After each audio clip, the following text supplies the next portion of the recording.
Que peut faire un perdant comme toi? Mon frère a reniflé en disant ces mots. Vivant, avec mon frère et sa femme, notre mère est exploitée. Elle est arrivée chez nous, dans un état épuisé, en pleurs. Je ne veux pas y retourner. La vue d'elle jouait dans mon esprit pendant que je serrais les dents. Eh, es-tu sûr de pouvoir soutenir cette vieille harpie? Vas-tu la prendre en charge? Fine? Il traitait si mal notre mère bien-aimée et se moquait aussi de moi. Une vague de colère a surgi en moi et j'ai serré mon téléphone plus fort. Pourtant, j'ai répondu calmement. Si ça te convient, je la prendrai en charge. Mon nom est Amélie. J'ai 30 ans cette année. Mariée depuis 4 ans. J'ai une vie heureuse avec mon gentil mari et notre fille de 2 ans. Nous sommes bénis dans notre travail et menons une vie joyeuse. J'ai jeté un coup d'œil à la date sur le calendrier et j'ai sorti mon smartphone. Aujourd'hui, c'est l'anniversaire de ma mère. Joyeux 58e anniversaire, maman. Ça va? Est-ce qu'il y a quelque chose qui te tracasse? Je lui ai envoyé un texto et j'ai rapidement reçu une réponse. Mais texto, je vais bien. Ne t'inquiète pas. Comment vas-tu, toi et ta famille? Je prie toujours pour votre bonheur. Même après avoir lu sa réponse, je ne pouvais m'empêcher de m'inquiéter. Actuellement, ma mère vit avec mon frère et sa femme dans notre maison d'enfance. Notre famille était composée de 4 personnes, mon père, ma mère, mon frère aîné et moi. Mon père était un disciplinaire strict, avec de fortes croyances patriarcales et un type de contrôle. À cause de lui, ma mère et moi avons été opprimés tout le long. Mon grand-père maternel travaillait dans une entreprise appartenant au grand-père de mon père, mon grand-père paternel. Ma mère a été choisie pour être l'épouse du futur président de l'entreprise.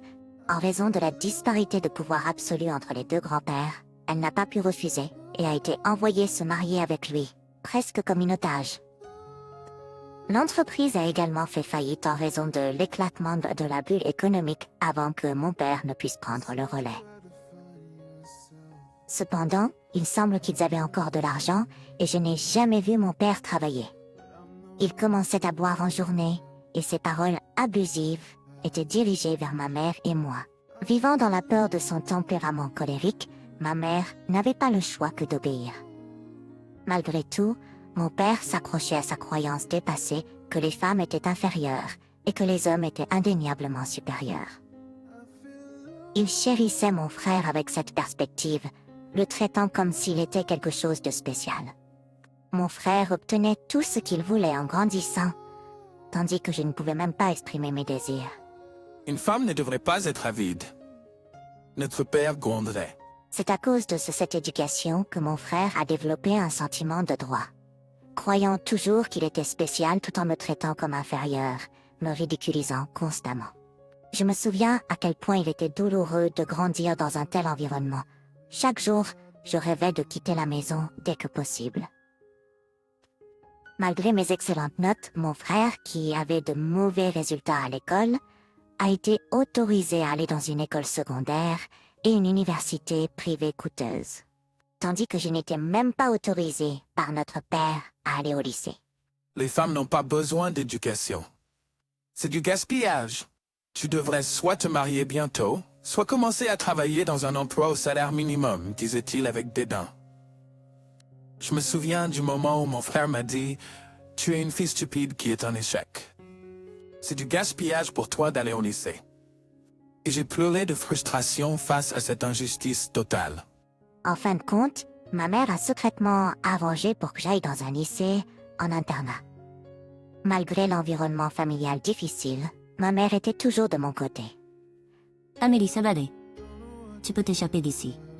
Tu trouveras sûrement le bonheur. Je me souviens que ma mère m'a dit ces mots avant que je parte au lycée. J'ai obtenu mon diplôme universitaire grâce à des bourses et de l'argent que j'ai gagné moi-même. Depuis le lycée, je suis à peine retournée chez moi. Je n'ai pas assisté au mariage de mon frère, et je ne l'aurais pas dit quand je me suis mariée. Mais je suis restée en contact avec ma mère et je la voyais de temps en temps. Ce n'est pas exagéré de dire que je dois qui je suis aujourd'hui à ma mère, une présence d'une importance capitale dans ma vie. C'était une âme douce qui pouvait être faible d'esprit, mais qui m'aimait de tout son cœur. J'ai toujours souhaité son bonheur. Je me souviens quand notre père est mort à cause de ses mauvaises habitudes de vie depuis des années. Je n'ai pas assisté aux funérailles, mais j'ai reçu des nouvelles choquantes de ma mère. Sur son lit de mort, mon père a dit à mon frère et à sa femme de revenir vivre avec notre mère. Depuis lors, mon frère et sa femme vivent avec ma mère. Je voulais protester, mais ma mère a dit que c'était bon, donc j'ai rien dit de plus. À la place, je suis restée en contact avec elle, comme ça. Pourtant, c'était mon frère. Prendrait-il bien soin de ma mère? Ma mère allait-elle vraiment bien? J'avais toujours senti mon malaise. Après un certain temps, mes craintes se sont avérées justes. Une nuit, l'interphone de notre appartement a sonné de manière inattendue. Quand j'ai répondu, ma mère était là, vêtue de vêtements déchirés. Malgré le fait que nous étions en fin d'automne, elle portait un t-shirt fin, vieux et à manches courtes, ainsi qu'une jupe tellement usée que je ne pouvais pas dire quand elle l'avait achetée. Ses cheveux étaient en désordre, ses joues creuses, ses yeux creusés, et elle tremblait de manière incontrôlable. J'ai été surprise par son apparence, et j'ai élevé la voix. Que t'est-il arrivé? Amélie Chesto est devenue comme ça? Elle a dit d'une voix si faible qu'elle aurait pu disparaître, tandis que des larmes coulaient sur son visage. Je l'ai accueillie, et mon mari a rapidement préparé une boisson chaude et une couverture. Une fois qu'elle s'est calmée, maman a commencé à parler d'une voix hésitante. Peu de temps après avoir emménagé chez mon frère et sa femme Nathalie, il semble qu'il l'ait traitée comme une domestique. Non seulement ils l'ont forcée à faire tout le ménage, mais si elle ne le faisait pas à leur satisfaction, mon frère la méprisait, la traitant d'inutile et d'importune, la menaçant de la mettre à la porte. Nathalie appelait ma mère une vieille sorcière. Elle a même vendu les quelques bijoux et vêtements précieux de ma mère. Et ensuite, ils ont commencé à répandre de fausses rumeurs selon lesquelles ma mère était une belle-mère difficile. Maman a rapidement perdu du poids, et quand elle est tombée malade et alitée, elle a été réveillée et forcée de faire à nouveau les tâches ménagères. En entendant ma mère parler à travers ses larmes, mon cœur a souffert de manière insupportable. Maman, pourquoi ne m'as-tu pas dit que tu souffrais autant? Amélie, je t'ai causé des difficultés depuis que tu étais enfant. Je voulais pas te charger davantage. Je pensais que si je pouvais juste le supporter. Ma mère a dit sa voix tremblante. Puis un email est arrivé. « Oh, c'est de Nathalie. Où es-tu? Tu n'as pas fait la lessive et il n'y a pas de nourriture. Veux-tu que tes affaires soient vendues à nouveau? » L'email a fait trembler ses mains. Je suis désolée, Amélie. Parlez pas de notre maisons. En entendant les paroles de ma mère, j'ai sorti mon smartphone sans dire un mot. Well, Ethel's doing le développe sur moyen maintenant. 2 secondes après la tonalité, mon frère a décroché. Qui est-ce? En réponse à sa voix rude, j'ai répondu. C'est Amélie. C'est avec moi. Oh, c'est toi? Cette vieille sorcière. Partir sans faire les corvées. Donc elle était avec toi. Dis-lui de revenir immédiatement. Il semble que tu aies maltraité maman. J'ai tout entendu. Ma voix tremblait de colère, mais mon frère a juste reniflé et a répondu. Huh. Et alors, qu'est-ce qu'un imbécile comme toi peut faire? Quoi? Tu as épuisé maman jusqu'à la maladie et tu penses que c'est normal? Je te laisserai plus vivre avec toi. Eh, tu crois que tu peux te permettre de soutenir cette vieille peau? Elle a été femme au foyer toute sa vie. Elle ne peut rien faire et n'a pas d'argent. Tu vas la prendre chez toi? Quoi? Plus de vieille peau. Elle était si utile comme femme de ménage. Une voix qui ressemblait à celle de sa femme est venue de loin. Ils ont maltraité ma chère mère et même se sont moqués de moi. Je ne peux pas le supporter. Je sentais une montée de rage envers mon frère et sa femme et j'ai serré le téléphone plus fort. Pourtant, j'ai dit calmement. Si tu le dis, frère, alors je vais prendre maman chez moi. Hein? Eh bien, si tu la prends, c'est bien. Ça va libérer de l'espace dans la maison et je serai soulagé. As-tu? Maman vivra avec moi, donc ne nous contacte plus. J'ai raccroché le téléphone. Amélie, je prendrai bien soin de ta mère aussi. Mon mari a dit en prenant ma main. Notre fille est joyeusement montée sur les genoux de ma mère, l'appelant grand-mère, et ma mère l'a serrée dans ses bras et a pleuré.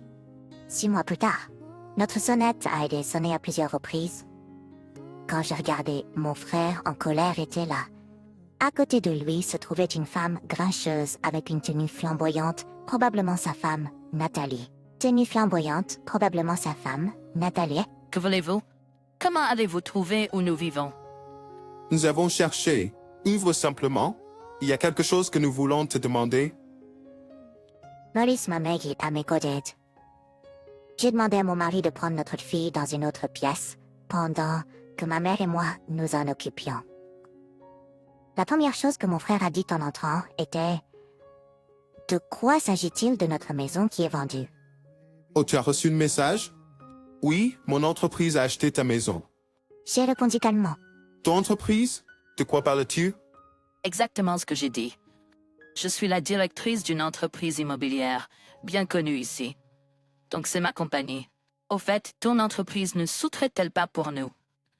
Quand mon frère a entendu le nom de mon entreprise immobilière, son visage a changé de couleur. C'est ridicule. Toi, un décrocheur et un perdant, travaillant dans cette entreprise immobilière, et tu es le directeur. C'est impossible. Si tu es suspicieux, pourquoi ne pas passer un coup de fil pour vérifier? Mais, s'il te plaît, ne cause pas d'inconvénients à l'entreprise. Je lui ai montré ma carte de visite. Dès qu'il a vu la carte, mon frère restait silencieux. Son visage est devenu rouge écarlate. En effet, après avoir obtenu mon diplôme universitaire, j'ai travaillé dur et j'ai été embauché par une grande entreprise immobilière. Plus tard, j'ai été débauché en tant que cadre pour une entreprise nouvellement créée, la société A. Pour votre information, j'ai rencontré mon mari au travail et nous nous sommes mariés. Il est ce qu'on pourrait appeler un propriétaire foncier, donc je pense que nous sommes considérablement plus riches que vous. Il n'y a aucune raison pour que tu m'appelles un décrocheur ou un perdant. Je pourrais facilement soutenir maman, tu sais. Mon frère, les yeux écarquillés et serrant les dents, n'a pas répondu. Le visage de sa femme exprimait le choc. Où ça? D'accord. Et notre maison familiale? Comment ça, tu l'as vendue? Mon frère presque bavait en criant. Ma mère, qui était restée silencieuse jusqu'à présent, a enfin parlé.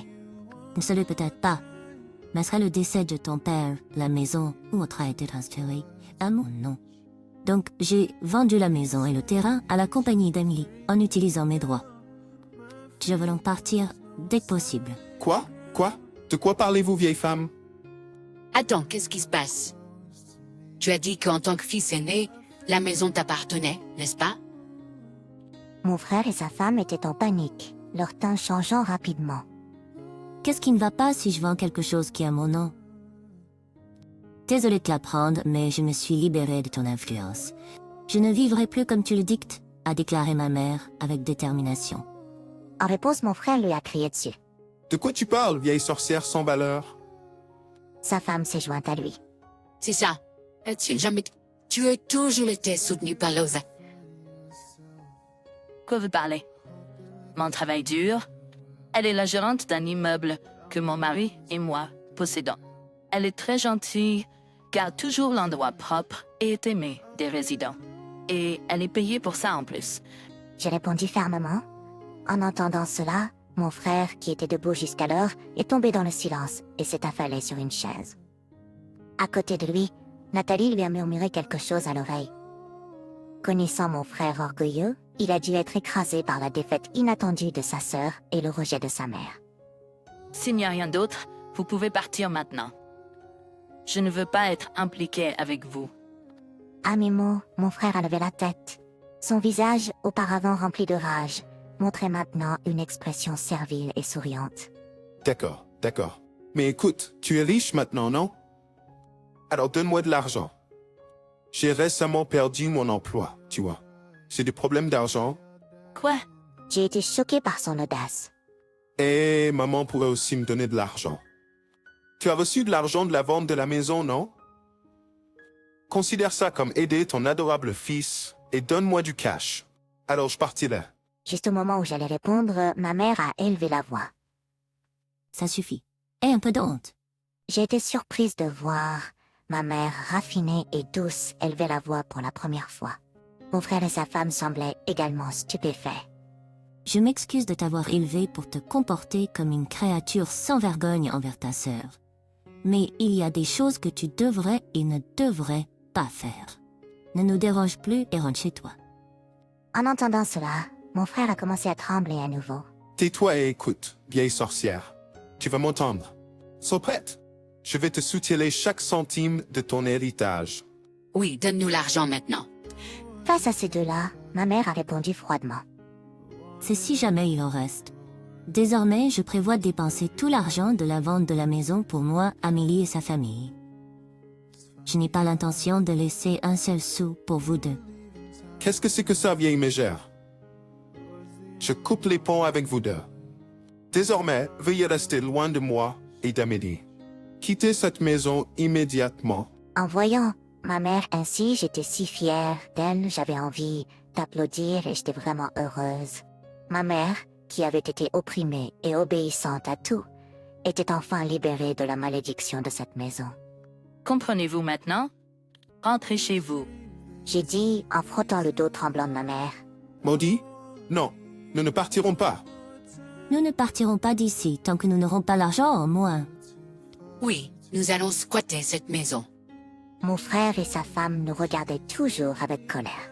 Puis une voix basse et calme a résonné dans la pièce. Que voilà, ça ne va partir pas. Mon mari se tenait là. Mon mari, avec sa voix douce, s'adressa à ma mère. Belle-mère, je suis désolée.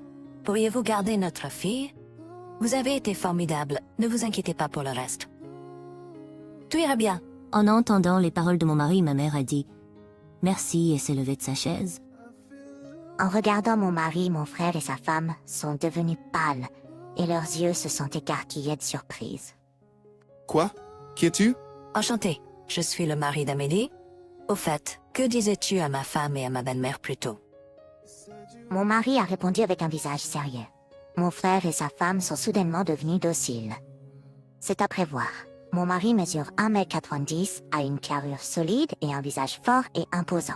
En fait, il a même une ceinture noire de judo.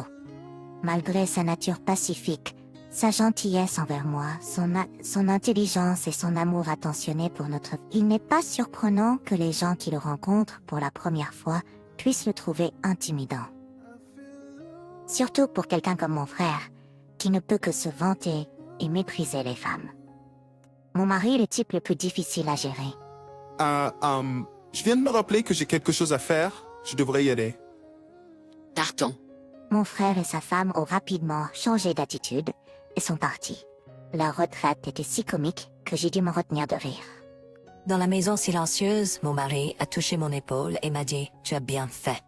Tu dois être fatigué. » Ma mère est apparue en tenant ma fille, son visage rayonnant, et nous nous sommes enlacés sans dire un mot. Avançons d'un an.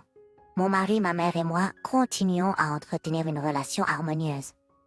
Ma mère continue son travail de concierge et comparé à cette nuit où elle est apparue épuisée, elle est maintenant pleine de vie et en bonne santé. Elle adore et prend soin de ma fille, ce qui m'a beaucoup aidée. Bien sûr, ma fille adore aussi sa grand-mère et s'accroche souvent à elle. Et regarder toutes les deux nous apporte du bonheur, à mon mari et à moi. Quant à mon frère, il a, croyez-le ou non, divorcé peu de temps après cet incident. Il a perdu sa maison et son argent, et après avoir montré à mon mari son état pathétique, Nathalie l'a rapidement quitté. Nathalie essaie actuellement de se remarier en fréquentant, mais en raison de sa nature méchante et de ses arrière-pensées d'argent, il semble qu'elle ne puisse trouver personne. Mon frère a été expulsé de sa maison familiale, sans emploi, et vit seul dans une maison abandonnée.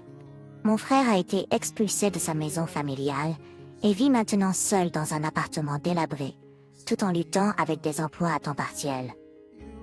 Bien sûr, je n'ai aucune intention de l'aider, car il s'est attiré cela. Ma mère et moi prévoyons de vivre sans nous impliquer davantage avec lui. Au fait, nous prévoyons de construire une grande maison à 2 familles, bientôt. Nous pourrions continuer à vivre dans le condo que possède mon mari, mais comme ma mère l'a souligné, cela deviendrait étroit lorsque notre fille grandira. Laisse-moi utiliser tout l'argent de la vente de la maison, a-t-elle dit. Nous avons accepté avec gratitude tout en riant de son enthousiasme. Nous sommes impatients de vivre heureux ensemble dans notre nouvelle maison.